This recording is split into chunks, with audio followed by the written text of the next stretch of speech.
नमस्कार, bulletin 13 news मध्ये आपले स्वागत आहे। बुलेटिनच्या बातमीपत्रात महत्त्वाच्या घडामोडी आपण पाहत आहोत। नमस्कार, बुलेटिन 13 न्यूज एक महत्त्वाची विशेष बातमी पाहत आहोत। बातमी आहे राष्ट्रवादी भाजप युती संदर्भातली। भाजप आणि राष्ट्रवादीमध्ये आगामी स्थानिक स्वराज्य संस्थेच्या निवडणुकीसंदर्भात बैठक पार पडली।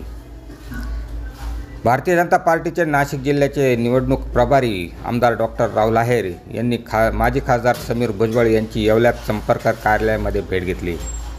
यावेळी आगामी स्थानिक स्वराज्य संस्थेच्या बाबतीत येवला मतदारसंघ आणि येवला नगर परिषद नांदगाव मनमाड संदर्भात चर्चा केली।